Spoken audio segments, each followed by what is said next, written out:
ഇതാണ് ചുരയ്ക്ക. ഇത് ചുരയ്ക്ക വെച്ചിട്ട് നമുക്കൊരു കറി ഉണ്ടാക്കാം. പരിപ്പ് ചേർത്ത് ചുരയ്ക്കയും പരിപ്പും ചേർത്തിട്ടൊരു കറി. നല്ല സൂപ്പർ ചുരയ്ക്കാട്ടോ. അത് നമ്മുടെ വീടുകളിൽ ഉണ്ടാവുന്നതാണ്, കടയിൽ നിന്ന് വാങ്ങുന്നതല്ല. അപ്പോൾ ഇതുകൊണ്ടൊരു കറി ഉണ്ടാക്കാം. ഇത് ആദ്യം തന്നെ ഒന്ന് ചെറുതായി ഒന്ന് അരിഞ്ഞെടുക്കട്ടെ. അപ്പം നമ്മൾ ചുരക്കയിലേക്ക് മാങ്ങ ചേർത്തിട്ടാണ്, പരിപ്പും മാങ്ങയും ചുരക്കയും ചേർത്തിട്ടാണ് കേട്ടോ. മാങ്ങ ഞാൻ ഫ്രീസറിൽ സൂക്ഷിച്ച് വെച്ചിരുന്ന മാങ്ങയാണ് ഇതുപോലെ ഒരു കവറിൻ്റെ ഉള്ളിലാക്കിയിട്ട്. അപ്പോൾ മാങ്ങ നമുക്ക് നല്ല കല്ല് പോലെ ഇരിക്കുന്നുണ്ടോ. വെള്ളത്തിലിട്ട് കഴിഞ്ഞാൽ നമുക്ക് ഇത്രയ്ക്ക് മാങ്ങ ഫുള്ള് എടുക്കില്ല കേട്ടോ, കുറച്ചെടുക്കുള്ളൂ. ഒരുപാട് പുളിയായി കഴിഞ്ഞാൽ ഇഷ്ടമില്ല. അപ്പോൾ ഇത് ചേർത്ത് നമുക്ക് മീൻ കറിയിലൊക്കെ ഇടാൻ നല്ലതാണ്. ഇതുപോലെ എടുത്ത് വെച്ചിട്ടുണ്ടെങ്കിൽ എൻ്റെ കയ്യിൽ കുറച്ചും കൂടി ഉണ്ട്. ഇതുപോലത്തെ ഒരു കവറിലൊരു പകുതി കവറും കൂടി മാങ്ങിയിരിക്കുന്നുണ്ട്. അപ്പോൾ ആവശ്യം വരുമ്പോൾ നമുക്ക് എടുക്കാമല്ലോ, അതിന് വേണ്ടി എടുത്ത് വെച്ചതാണ്. അപ്പോൾ ഇതൊന്ന് ചെറുതാക്കി വെള്ളത്തിലിട്ട് ഒന്ന് ചെറുതാക്കി അരിഞ്ഞെടുക്കട്ടെ. അപ്പോൾ നമ്മുടെ ചുരക്കൊക്കെ നല്ല ക്ലീനായിട്ട് മുറിച്ചെടുത്തിട്ടുണ്ട് കേട്ടോ. നമുക്ക് കറി വയ്ക്കാം. അപ്പോൾ നമ്മളിത് പരിപ്പ് കഴുകിയൊക്കെ വെച്ചിട്ടുണ്ട്. കുറച്ച് പരിപ്പുള്ളൂ കേട്ടോ, ഒരു 1/2 കപ്പ് പരിപ്പ്. അപ്പോൾ അതൊന്ന് കഴുകി അടുപ്പത്തിട്ടിട്ടുണ്ട്. ഇനി അതൊന്ന് ഒരു 2 വിസിലടിക്കട്ടെ. ചുരക്കപ്പ് ഇടണില്ല, ചുരക്ക പെട്ടെന്ന് വേവും. അപ്പോൾ പരിപ്പ് വേവട്ടെ. പരിപ്പിലേക്ക് ഉപ്പിട്ട് കൊടുക്കാം. ഉപ്പിട്ടാലും വെന്ത അളിഞ്ഞൊന്നും പോവില്ല, അളിഞ്ഞ് പോകാൻ പാടില്ല. അളിഞ്ഞ് പോയാൽ ടേസ്റ്റ് ഉണ്ടാവില്ല. കുറച്ച് ഉപ്പിട്ട് കൊടുത്തു.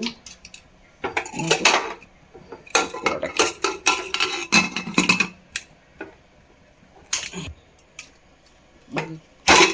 കുക്കറൊന്ന് തുറന്ന് നോക്കാം പരിപ്പൊക്കെ എത്രത്തോളം വെന്തിട്ടുണ്ട് എന്നൊക്കെ. ഇതുപോലെ വെന്തിട്ടുണ്ട് കേട്ടോ. അതുപോലെ വെന്താൽ മതി. ഒരുപാട് ഇങ്ങനെ വെന്ത് അളിഞ്ഞ് പോകേണ്ട ആവശ്യമില്ല. നമ്മളിതിലേക്ക് ചുരക്കിയിട്ട് കൊടുക്കാം. പരിപ്പ് കുറച്ചായിട്ടുള്ളൂ, ചുരക്ക ഇത്തിരി അധികം ആവട്ടെ എന്തായാലും. അതൊന്ന് വേവട്ടെ. അതിലേക്കൊരു നുള്ളു മഞ്ഞൾപ്പൊടി ഇട്ട് കൊടുക്കാം.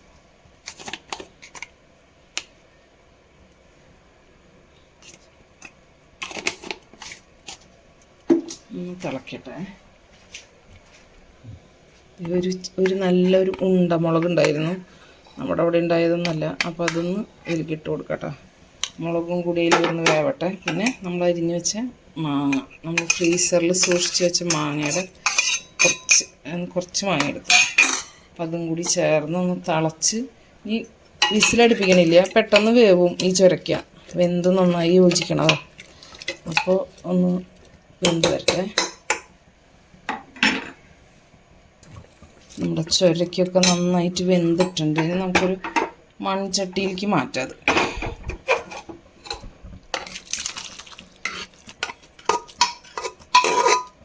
അത് കുറച്ചുകൂടെ വെള്ളം ചേർക്കാം കേട്ടോ. ചൂടുവെള്ളം ഉണ്ട്. ചൂടുവെള്ളം ഇവിടെ എപ്പോഴും അടപ്പത്ത് നമ്മൾ ചൂടുവെള്ളം വെക്കും. ഭയങ്കര കുറുക്ക് പോലത്തെ കറിക്ക് നമുക്ക് അത്ര ഇഷ്ടമുള്ള ആൾക്കാരല്ല. അതുകൊണ്ട് തന്നെ നമ്മൾ കുറച്ച് വെള്ളം ചേർക്കും.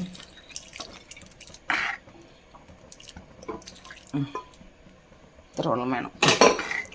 നന്നായി തിളക്കട്ടെ. ഇനി നമുക്കത് വറവിടാം.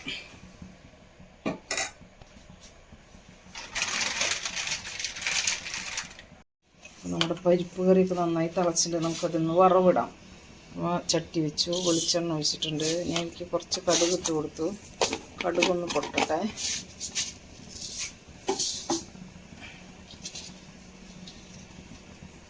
രണ്ട് ഉണക്കമുളക് ഇട്ട്, കറിവേപ്പില ഇട്ടിട്ട് നമ്മളിത് 2 വെളുത്തുള്ളി അരിഞ്ഞതും ഒരു പകുതി സവോള അരിഞ്ഞത് ഇട്ട് കൊടുത്തിട്ടോ.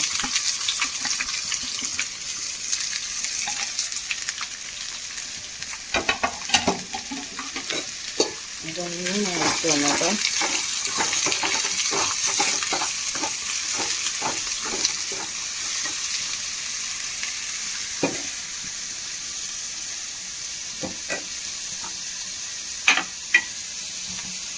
ഗ്യാസ് ഓഫ് ചെയ്ത് കൊടുക്കാം. കറി തിളച്ചല്ലോ. മതി.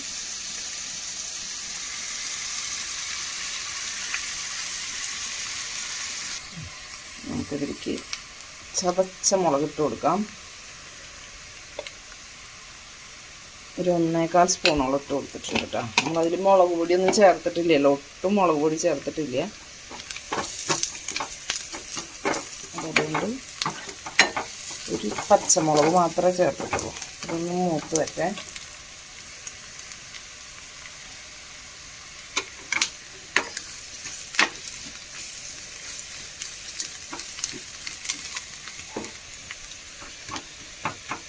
മുളക് മൂത്തിട്ടുണ്ട്. കൂടി ഒന്ന് നടക്കട്ടെ. നന്നായി മൂത്താലാണ് കുറച്ച് നല്ല ടേസ്റ്റ്. അതൊന്നും കരിയാനും പാടില്ല. മതി. ഗ്യാസ് ഓഫ് ചെയ്ത് കൊടുക്കാം. നമുക്ക് നമ്മുടെ കറിയിലേക്ക് ചേർക്കാം.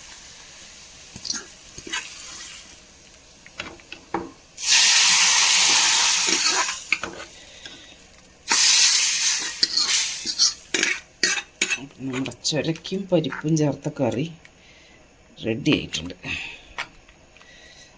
എപ്പോഴും തേങ്ങ അരച്ച് വെക്കണതല്ലേ, അപ്പോൾ ഇന്നൊന്നും മാറ്റി പിടിച്ചതാണ്. നല്ല ടേസ്റ്റുള്ള കറി തന്നെയാണ് കേട്ടോ. പരിപ്പ് ഒരുപാട് ചേർത്തിട്ടില്ലാത്തത് കൊണ്ട് ചിരക്കയാണ് ഇതിലധികം നല്ല ടേസ്റ്റ്.